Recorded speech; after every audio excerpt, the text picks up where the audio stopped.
Hi, everybody, and welcome to today's Biznology Digital Marketing webinar. I'm Frank Reed. I'm one of the bloggers here at Biznology. I'm the managing editor of Marketing Pilgrim blog, which is currently sitting at number 13 on the Ad Age Power 150. I'm also the director of business development for the Edgeworks Group, which is an interactive agency with an integration mindset based in Irvine, California. But today, we're going to be hearing from Rob Petersen, who's another one of our Biznology bloggers, and he's going to be presenting his Secrets 166 Social Media ROI Case Studies Reveal. But before we get into Rob's presentation, I'd like to recognize our sponsors. First is Barn Raisers, a digital marketing and social media solutions company that builds brands using community and the proven principles of relationship marketing. We also have Brick Marketing, which is a full-service SEO solutions company that increases website visitors. We have Marketing Pilgrim, the internet and social media marketing news blog. We cut through the bull so you don't have to. And lastly, Reputation.com. Don't let the internet scare off potential customers. Improve what people see when they search for your business. So as we wait for some other attendees to join, let me review the format of our webinar. Our Biznology webinars last just 30 minutes. Now, we do that so you can easily fit them into your busy schedule. We record each webinar, and we'll email you that link later this week. During Rob's presentation, you can use your GoToWebinar controls to ask a question that Orange Arrow opens and closes your webinar controls. If you have a question, simply type it into the box labeled questions at any time during the event and press the send button. I will select a few questions at the end of the webinar and pose them to Rob. Let's see. While we're waiting for the last few attendees to join, I'd like to remind you that Biznology newsletter and blog are available for free at biznology.com. So if you're not already a subscriber, we hope that you'll sign up now. All right, so thanks again to all for spending the next 30 minutes with us. We know how valuable your time is. So let's introduce today's speaker. Rob Petersen is one of our Biznology bloggers, and he's the president and founder of Barn Raisers, a digital marketing agency. He is also on the MBA faculty of Rutgers University, where he teaches courses in web analytics, SEO, and social media measurement and ROI. Rob has also been recognized by the American Marketing Association for building billion-dollar businesses, So if you ever struggle with tracking the value of your social media marketing, this is the webinar for you. So Rob, take it away. Thank you, Frank. We'll just get right into today's subject of social media ROI. And first, before we present some of the findings from the case studies, just a couple imperial facts about why social media is so effective in building businesses. And it really relates back to the fact that the internet and social media has now changed the way we buy. If you think about it, just about all our purchase decisions begin online with us kind of letting the internet know what we want by writing our unmet need in the query box of the search engine. Even if we buy offline, we're researching online. And what we're looking for in our journey is some type of review from somebody who's had experience with what we're buying, because we'll trust the recommendation of somebody else a lot more likely than we would trust something in an ad. But you take all these facts and figures together, and what they tell you is that marketing has changed. It's really not a monologue where we keep pushing out messaging and shouting it louder if we're not getting through. Now it's a conversation where, as effective as we are, depends on how good we listen to our audience we're trying to reach, and not as a monologue, but as a conversation, and in the process building relationships that are going to be more sustainable.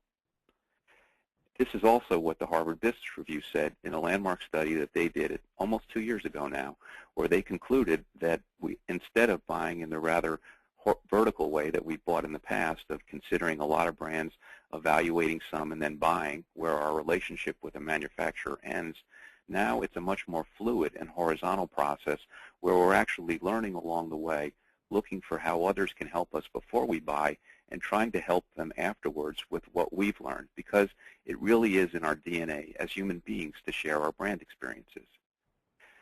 As compelling as all of this information could be, everybody that I talk to in my walk of life, whether they be peers or clients or prospects, say, that's a really nice argument, Rob, but show me the money. Tell me where is the ROI. And in fact, Social Media Examiner, an online business newsletter, says when they do their annual survey every year that the #1 question that comes up over the 4,000 marketers that they poll is, how do I measure social media return on investment? So I set out a couple of years ago to start delivering the evidence through a series of blog posts just describing brands and businesses that have had success with social media. This summer, I decided to publish an ebook on it and actually had 166 case studies of businesses that have benefited through social media. So what did I learn? This webinar is all about really the business principles and fundamentals that transcend all 166 of those businesses that had success with social media, to say, what is it about them? Because they cover a wide range of different business types, from B2B to B2C to profit to nonprofit, from small to large. What is it that makes them all successful? And so we'll get into each one. We'll have a case study that will demonstrate it. And one of the reasons that I have these case studies is because in the process of writing this book, one of the most gratifying things for me was not to just view it as a compilation of blog posts, but to look at it fresh and say, what did I learn? And so what I learned was that I got to know many of the business owners behind these case studies personally, because in writing about them, they reached back and said, thanks for writing about us, and I got to know their personal stories a lot better. So as much as this is secrets and business principles and best practices, it's also personal stories and people who have really done well in a social media environment. So let's start to reveal them. All of these case studies exhibit the business principle that to build it is better than to buy it. And a case study that demonstrates it particularly well is an e-retailer called Melrose Jewelers, which as this headline shows you, built a business that had $2 million in sales in 1 quarter by running a promotion on Facebook. Melrose Jewelers sells jewelry, obviously, but their main category is watches. Watches that cost about $5,000 on average, like Rolexes and Breitlings.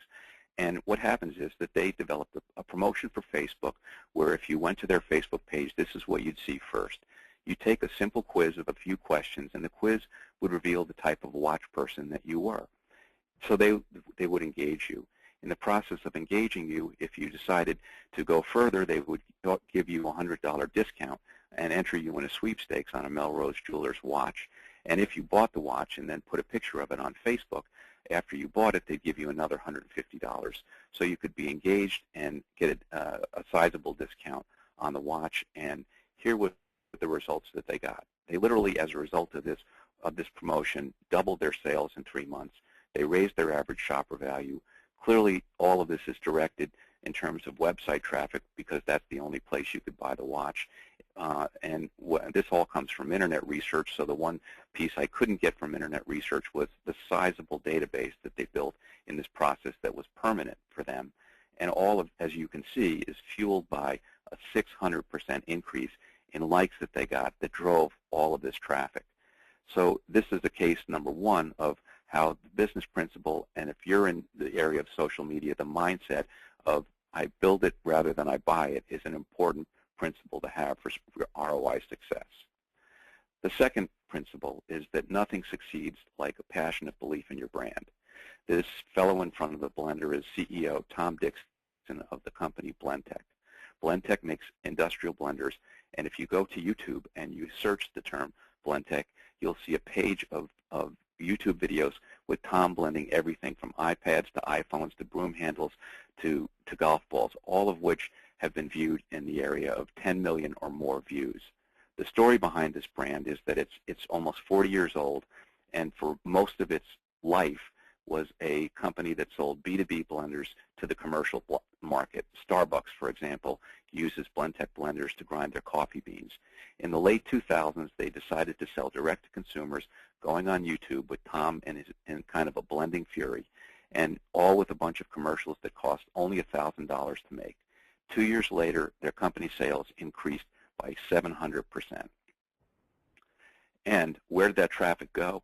A lot of it went to their website. This measures their website traffic, and yes, once those commercials ran, they were getting 120 million visitors to their website in a week.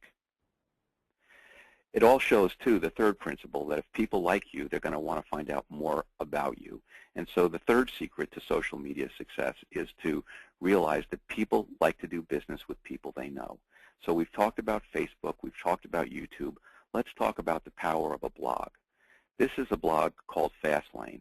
It's written, or it was originally written in 2007. It's still a very active blog today. But the unique thing about it is it comes from GM, and it's written by senior executives at the company.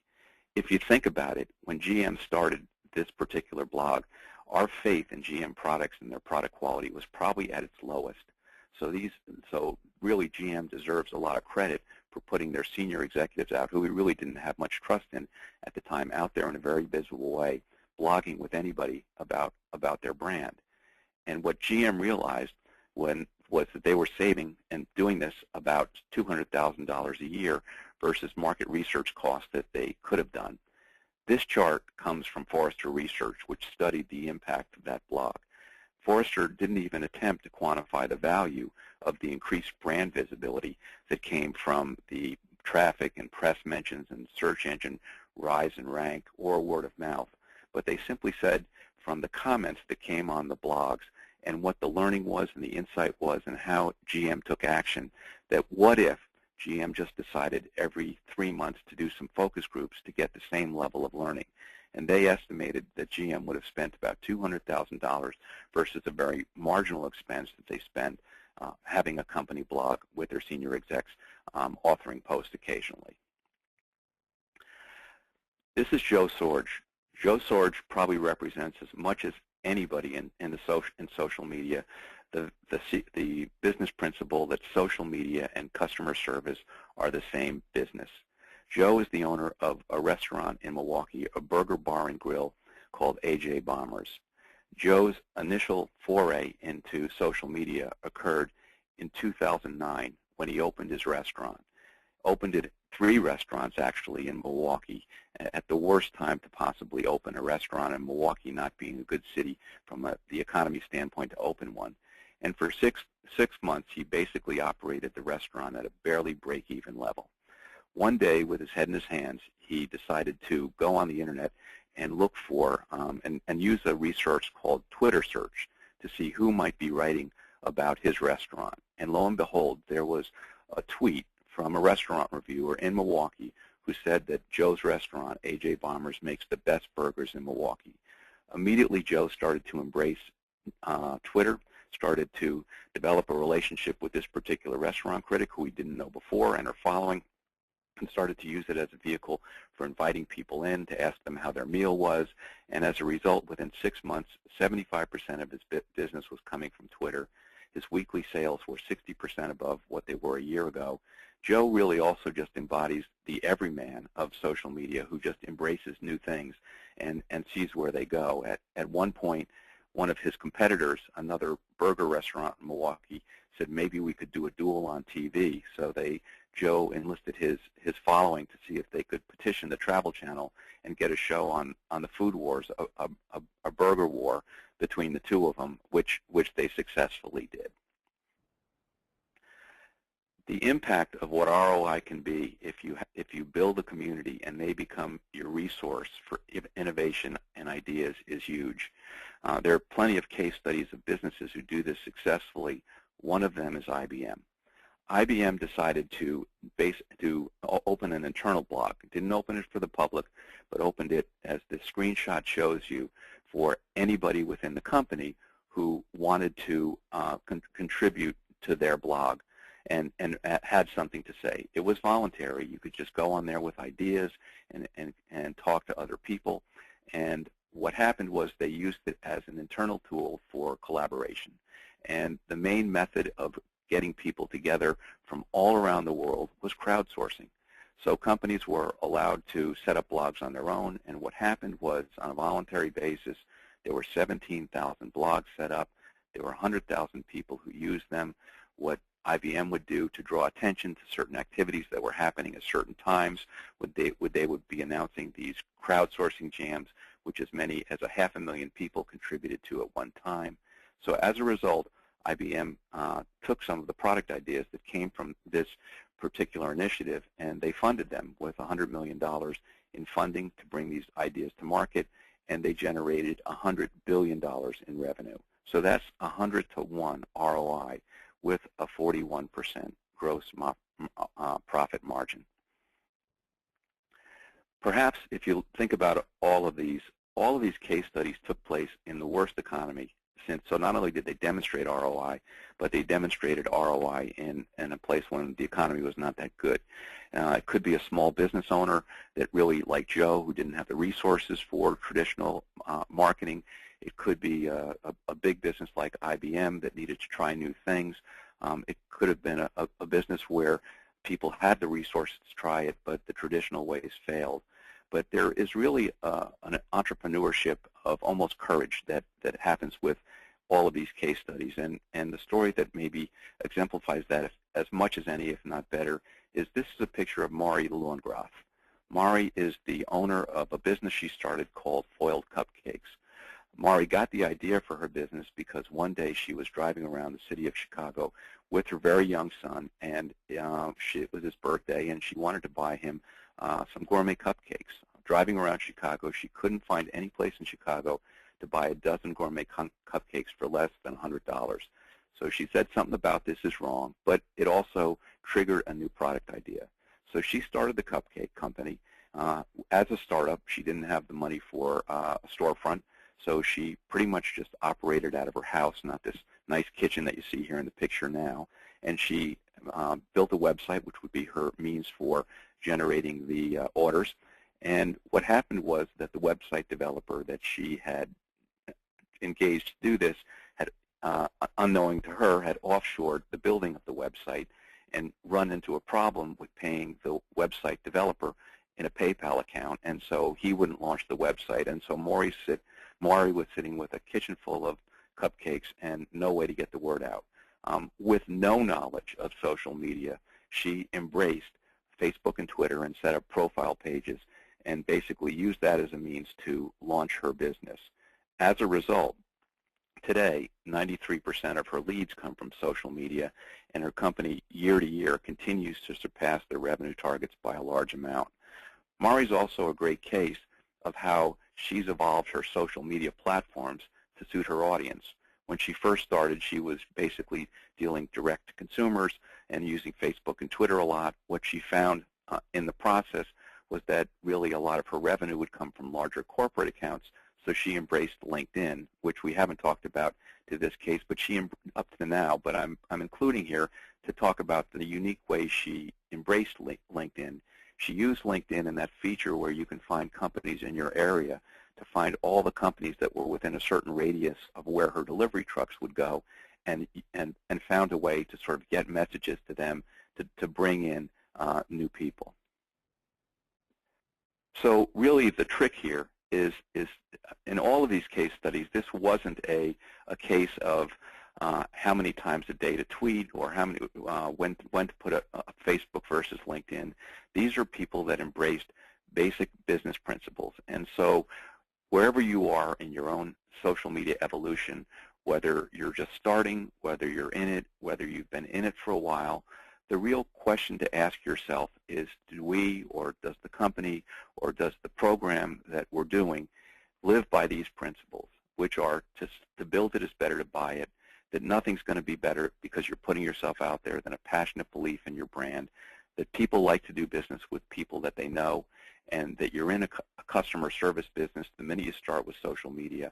You should you should build a community for one reason, to use them for innovation and ideas, and just really believe that social media is going to work with failure not being an option. If I were to put this into a process that any business could use, I might use the metaphor of crawling, walking, running, and thriving. And so what I see in all of these case studies is that what happens is that before you start, you're very clear about what your strategy or your goals are, and you need to make sure that your website is going to be a desirable place for people to visit, because as you saw in the case of Blendtec, that what happens is, or the case of the GM blog, is that if people like what you're putting out there, they're going to go on their terms to other resources, most likely your website, to find out more about you.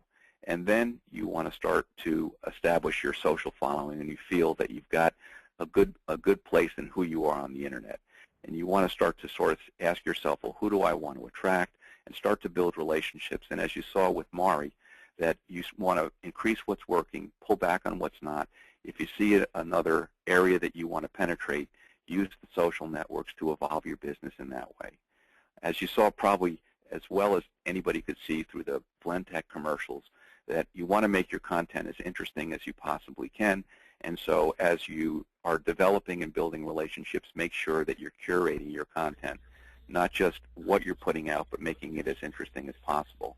My intent in writing this ebook was just really not to put all the work that I've been doing in one place so that I can make it a value add for people who are coming to my website. And I noticed that a lot of people came to my website because they wanted to have case studies. And lastly, as you saw in the IBM case, is make sure that you're relying on your customer base to nurture and bring your business around and use them for innovation and ideas, because the ROI on a new business idea, as IBM demonstrated, is really huge. So I appreciate your listening to these case studies. I will thank you very much for listening, and Frank, I'll turn it over to you for any questions that might come from the audience. Great, thanks, Rob. I'm sure attendees have a much stronger idea now how to track ROI for social media, but of course, as we always have on our Biznology webinars, he didn't answer every question, but that's a good thing, so there's something else to talk about. We've got several good questions from the audience teed up for you, and in the meantime, I'd like to remind our audience that it's not too late to ask your own question by typing it into the questions box and you go to Webinar Controls.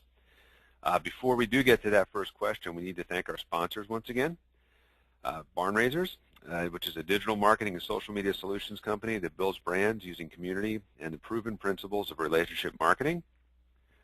Brick Marketing, which is a full-service SEO solutions company that increases website visitors. Marketing Pilgrim, the internet and social media marketing news blog. And then Reputation.com. Don't let the internet scare off potential customers. Improve what people see when they search for your business. All right, now, on to the questions. We have a few minutes here, and Rob, we're going to let you field some of these. We have some good questions. And the one that, anytime we talk about anything in the internet space, it seems to be one that comes up. Somebody wants to know how much time do you need to put in? What is your investment in this? Do you have any type of standards, or do you have anything that you could share with the audience that might give them an idea of exactly what they're getting themselves into getting started? Yeah, that's a good question, and actually one that comes up frequently. And the benefit of getting to know some of the people who were involved in these case studies is that's a question I asked them. And what I found was that it really becomes almost like a routine. First of all, when you should make sure on your website that you have an analytic tool and you know sort of where your business is coming from and what days your visits might be more, but you really should get a sense from how your audience spends time with you. And then what most of these people did was they worked out a routine. Joe, for example, who really did well with Twitter, usually got up around 8:30 to 9:30 in the morning before the restaurant started to get into full gear for lunch, and would spend an hour on social media a day. People would ask him how he did it, but it really was just an hour. And what happened over time is his audience started to follow him. They got conditioned to the fact that he would probably be on around that time, and almost like email marketing, where you send something out and you do it on a regular basis and your audience expects to get something from you, social media sort of works in the same way. So it really is a process of listening, working out a time frame, and it usually, for most of these businesses, ended up just being anywhere from an hour to a few hours a week, and working in a way that it can work when you're not doing something else.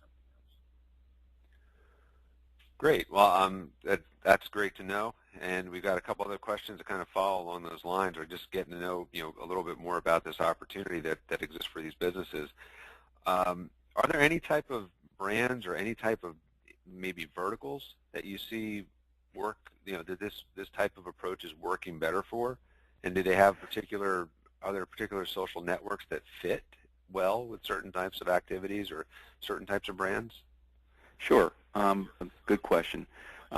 Certainly products that are fun.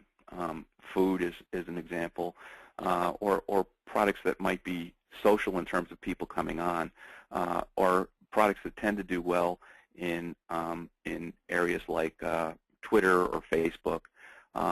Companies that tend to really rely on one-to-one relationships, B2B companies, for example, and that's really why the GM business was chosen as a case study, are particularly well suited for things like blogs or LinkedIn discussion groups, things that where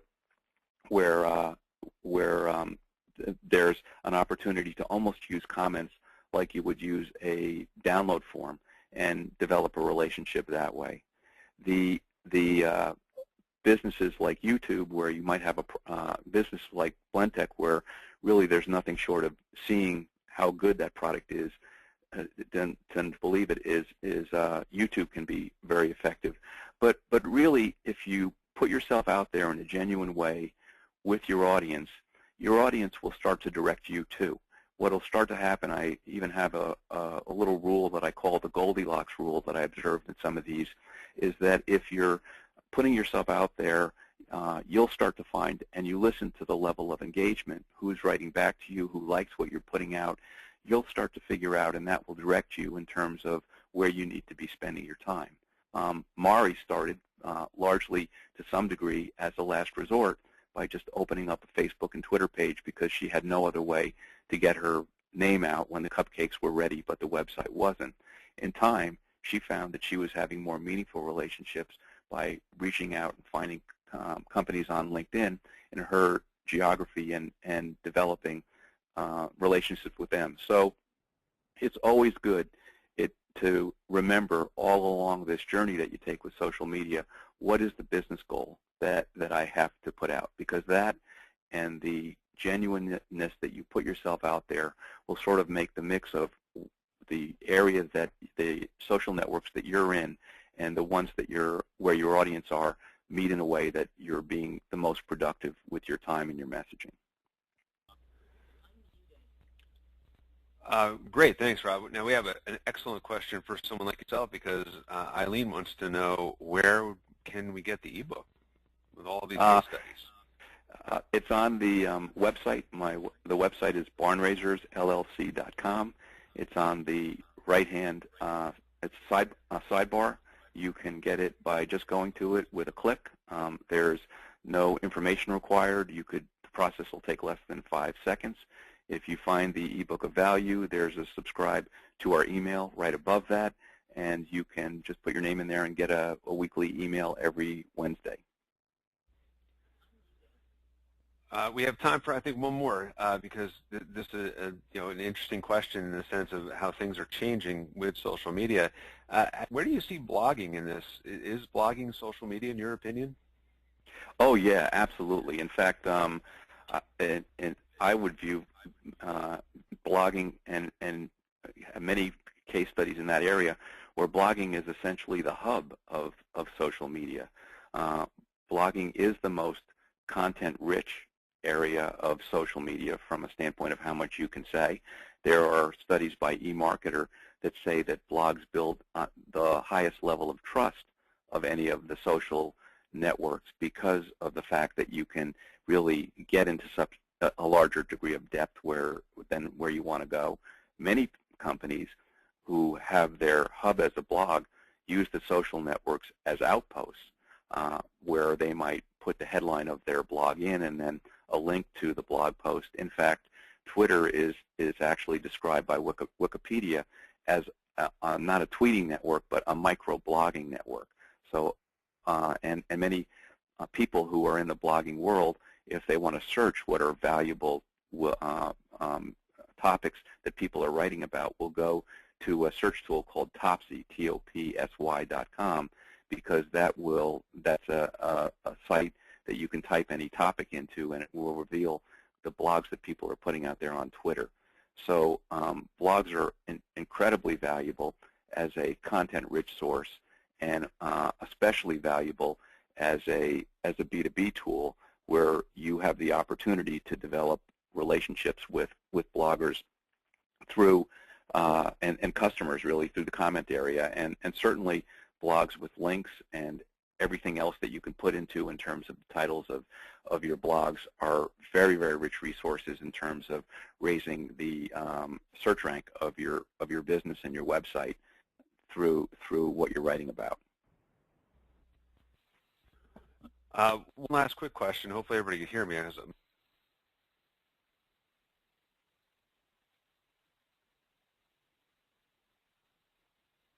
Hello? We can hear you. Frank, I lost you on that question.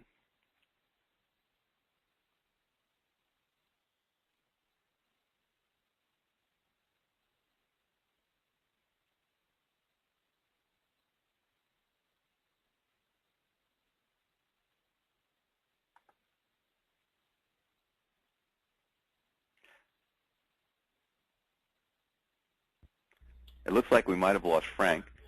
No, I think I'm back. Okay. Good to have you back. Yeah, good to be back. There was a question, I don't know if you heard it, about keeping track of these relationships. And how to track your relationships? Yeah, how to keep track of the relationships.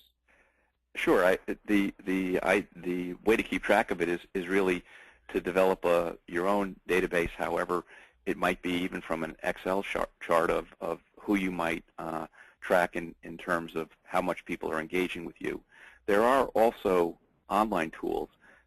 Perhaps this leads into the topic of another webinar. But for example, on Facebook there is a tool called Boosaka, spelled BOOSHAKA.com. Boosaka is a tool that you can use for your Facebook page that's free at the intro level, and it can actually track who are your biggest advocates. And what it has is an algorithm of basically who's engaging with you the most. But it's a very good tracking mechanism that way. Joe used Twitter search, Joe Sorge for AJ Bombers, to find people that were in his area that were talking about his business. So just about every social network has a real-time application of where you can go to find out who's engaging with you and who's engaging with you the most.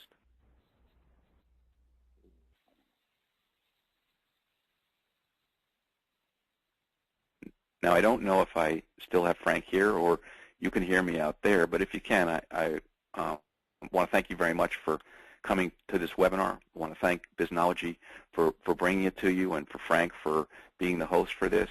And I'll take any other questions or listen to Frank if he comes back. But thanks for spending this half hour with me and with Biznology. Can everybody hear me now? I'm sorry. Yes, we can hear you. I can hear you, Frank. Are we still on? Because I want to make sure that we tell everybody about our next webinar. I think we are. So. Okay, well, there we go. I'm sorry. I'm having some technical difficulties here, which sometimes can happen. So anyway, make sure if you want to email a question that has not been answered today, make sure you send it to Eileen at MikeMoranGroup.com. That's EILEEN at MikeMoranGroup.com. And she'll be sure to get them to Rob for the answer. Later this week, we'll send you all a link to the recording of the webinar to listen to again and to share with others. And we also want to invite you to mark your calendars for our next Biznology webinar, which is how to take back your online reputation, which is scheduled for 11 a.m. U.S. Eastern Time on November 13th. And that will be with Chris Abraham. But thank you, Rob, for your time today. Thank you for everybody who's attended, and we really appreciate it. We look forward to seeing you in November.